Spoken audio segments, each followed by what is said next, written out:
A vote for Trump means your groceries will be cheaper. It'll also bring your grocery bill way down. I have more complaints on grocery. The word grocery, it's sort of simple word, but it sort of means like everything you eat. The stomach is speaking. It always does. And I have more complaints about that bacon and things going up double, triple, quadruple. I haven't seen Cheerios in a long time. I'm going to take them back with me. Bacon is through the roof. They're all through the roof. The milk, everything is bad.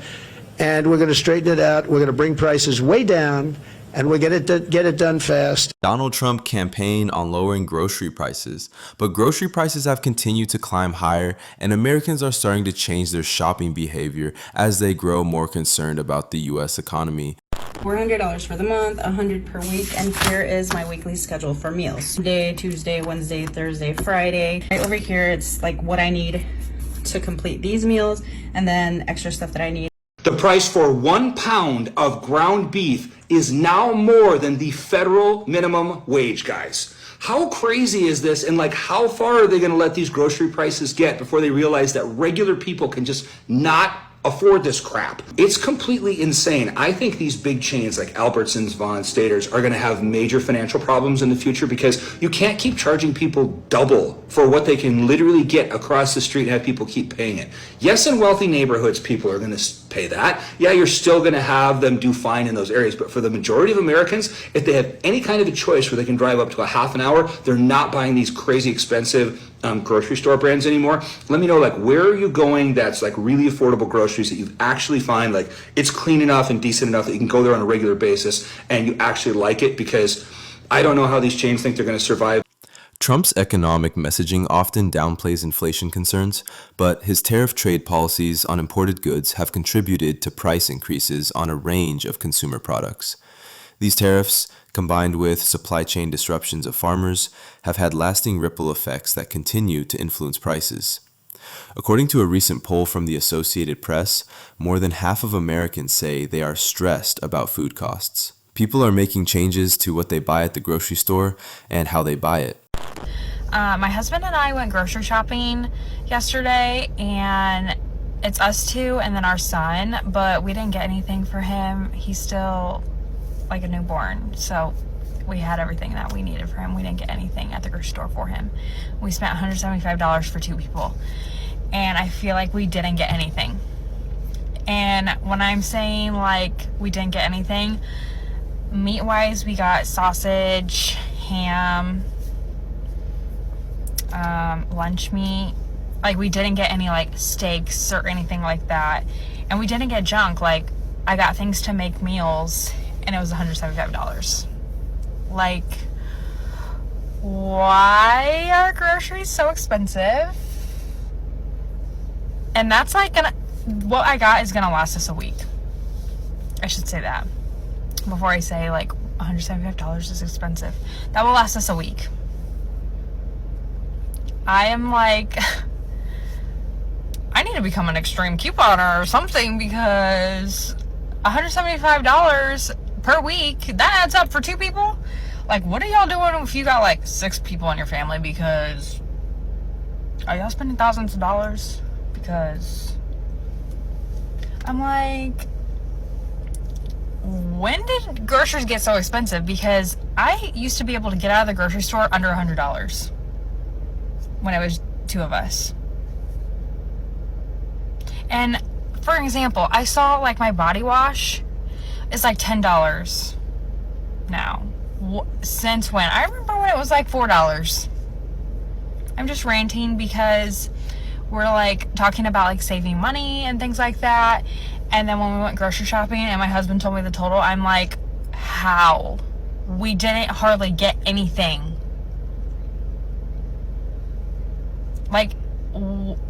Why? How? I'm just still so shocked with how much groceries are nowadays. And we got nothing. And I'm gonna have to go back to the grocery store next week and spend another $175. Grocery prices have been climbing steadily in recent years. When the overall cost of goods and services rises, food is often the first sector where consumers feel the pinch. Groceries are a necessity, so even small price increases can have a huge impact. And U.S. farms are facing major problems, including labor shortages, Immigrant workers form the backbone of America's agricultural industry, making up a huge portion of the labor force that keeps farms running and grocery shelves stocked. In many cases, these workers take on jobs that U.S. citizens are unwilling to fill, often due to the physically demanding nature with farm work. Farmers in the West Coast, California, Oregon, Washington, are reporting that 60% of their crop is remaining in the field or on the trees or on the vine. Blueberry farmers letting 60% of their crop rot, saying, hey, the raccoons and squirrels are going to have a great year, but I'm not. Cherry farmers, same thing. 60 to 70% of their crop is rotting on the trees because migrant workers who typically follow the harvest up the coast of California aren't making that trek this year, all due to immigration and immigration policies set forth by Republicans in the Trump administration. They're unwilling to take the risk of being detained by ICE, even those that are here legally, because they don't want to just disappear, and their family members that rely on them have no support. So they're staying close to home. And for Donald Trump, he says, oh, we need to fix what we're doing with immigration, and we need to support our farmers, but he really has no answer. From planting seeds to harvesting crops, immigrant labor is essential to maintaining the country's food supply chain. Without this workforce, U.S. farms face severe labor shortages and a decline in productivity. According to estimates from the U.S. Department of Agriculture, roughly half of the nation's crop farm workers are immigrants, and a large percentage of them are undocumented. Many arrive in rural communities specifically to work in agriculture, and their labor is crucial for time-sensitive tasks like picking strawberries, lettuce, or tomatoes before they spoil in the field. During the election, I saw many of my peers absolutely share nonstop memes about, I remember the one specific meme was, can't wait to decide between World War III and affordable groceries. Can't wait to afford groceries again after the election.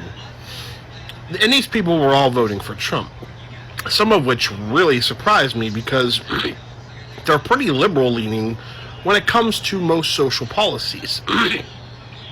But they wanted affordable groceries and affordable utility prices. Now, I don't know about you, but myself and everyone I know has had to absolutely stretch their budget even more almost a year later now. I just got back from the grocery store,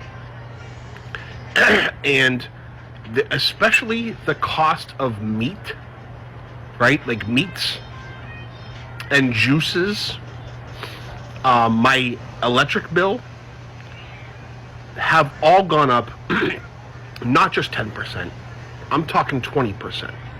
I'm seeing ground beef at like $8 a pound. It's insane. And what's funny is, even though I don't like Joe Biden at all, and I'm certainly no Joe Biden apologist, but there's no doubt that the COVID and the supply chain affected the cost of living. And even if some of Biden's policies did also affect that, certainly Donald Trump's tariffs have also affected the cost of living. And wouldn't you know it, even though the going to the grocery store right now is noticeably more expensive than it was a year ago, not seeing the memes. The same people, because I remember who they are, haven't seen one status about electric bills or about grocery prices. Why is that? Well, it's because they don't want to admit they're wrong. Pride, Americans probably suffer from pride more than any other people. They would rather live in a world of denial than just admit, hey, I fucked up. I fucked up my vote. What's funny is I've never had a problem with that. Being wrong, it happens. Got the best of it. All you have to say is, hey, I got caught up in, the right wing, maybe it was the manosphere, maybe it was listening to Joe Rogan podcasts and Andrew Schultz and all them. I felt that Trump was better. I was wrong. But there's no doubt that people voted for Trump because they thought their grocery prices were going to go down. And they're not going down. While Trump's base is often characterized as loyal to a fault, if inflation continues to drive up the cost of groceries, gas, and housing, even MAGA could start to question whether his leadership is delivering tangible benefits to their daily lives. Thank you for watching. If you liked the video, subscribe and turn on the notification.